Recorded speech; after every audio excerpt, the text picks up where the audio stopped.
So only a few years older than a lot of you guys.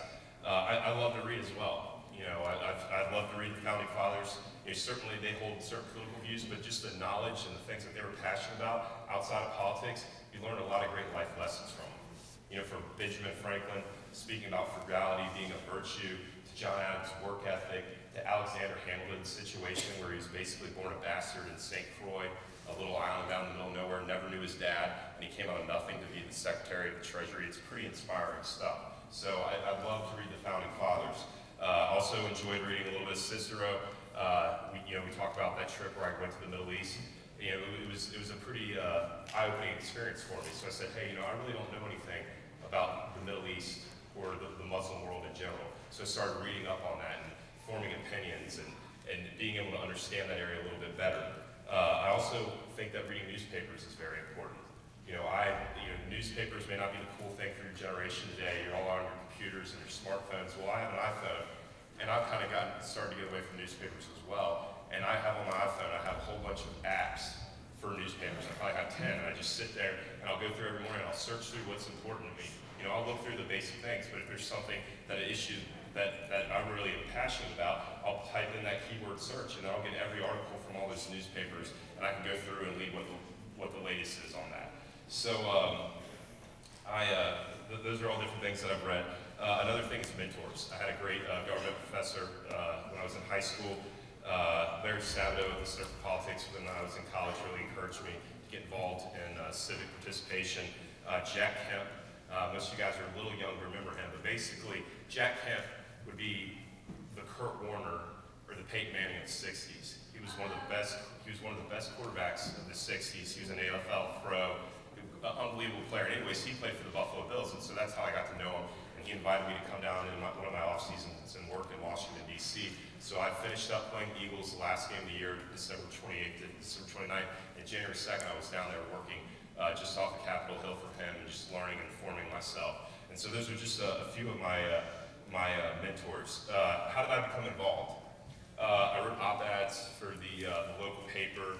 I met with my local congressmen, state senators, talked to those people about our county, city, state, whatever it may be, and just learned about local issues. One of the things that I enjoyed, have you guys all seen C-SPAN when you're flipping through and you're going to watch the Jersey Shore or Family Guy or whatever? You guys? Okay. So anyways, we all passed through C-SPAN. So anyways, when I was working just off Capitol Hill for Jack, if I had an hour or two or something that I was interested, I'd go to Capitol Hill and you'd see that stuff on C-SPAN. Well, I'd go to hearings and just kind of learn what was going on. And it'd be funny because, when congressmen were off camera, they'd be sitting there doing like crossword puzzles or like doing their makeup or reading the newspaper, or there'd be a hearing on global warming and you see people walk by in polar bear outfits covered in blood. It was just very funny to be on the Hill and you just saw things that you never thought you would see. But anyways, one of the hearings I went to was on the subprime housing collapse. And basically, we're going through a recession right now. Everybody knows that. It's tough to get a job. And kind of where this all originated from was that we had a housing bubble and burst and housing prices dropped, and therefore a lot of people lost a lot of equity. And so I went to this meeting and just sat there, and it's interesting to hear all sides. Was the government to blame for forcing banks into giving out certain loans? Were the banks to blame for giving loans to people that probably didn't deserve it? Were individuals to blame for taking loans that they probably couldn't afford? It was just something that I sat there and I was able to inform myself and educate myself and maybe come to a better decision on what was going on up there than I had before. So how did I become involved? So we've talked about part one, as far as informed, how did I come involved? Well, I voted, I got involved in campaigns, and I joined groups that I cared about. I would really encourage you guys, whatever groups or associations that you care about, whatever it be, cancer, diabetes, whatever it is, I promise you that it's very fulfilling to get the opportunity to go take advantage of those programs that you can get involved in. Part two, how did I make government better? So I did all this stuff up here. How did I, just a young guy in college, just out of college, make government better? Well, first off, I thought I was a more educated voter. By studying and reading up and going to hearings and doing different things to educate and inform myself, I felt like I could step into the voter's booth and make a more educated decision and hopefully send a better lawmaker to Washington, D.C. that would be a better representative for my district. I became involved in campaigns. So less than 2% of individuals ever participate in a campaign. That's a pretty surprising stat. And I think it's funny because I would say I'm more guilty of it than anybody. Don't we all moan and groan about our situation, or we moan and groan about what's going on in DC or Richmond?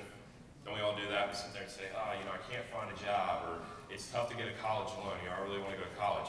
Well, these are all things that we can moan and groan about, but until we really participate and get involved, you know, really, there's no one to blame but ourselves. And so I would just encourage you to remember that stat that less than 2% of people actually ever get involved in a campaign, and I would encourage you guys to do that. It's pretty easy to do. They're always looking for people. Being involved in groups, associations, and foundations, stuff that I believe in. I work at the u.va Cancer Center and help out there. My grandmother passed away from cancer. Jack Kemp, the guy I told you about, who's the Peyton Manning of the 60s, he just passed away from cancer this past year. You know, that's something that I'm passionate about, and so I want to see there be a cure, and by helping out there, I feel like, you know, one day we can maybe, you know, ultimately get rid of cancer. Center for Politics, working here, just being able to speak with you guys and doing different things with them and believing what their mission is.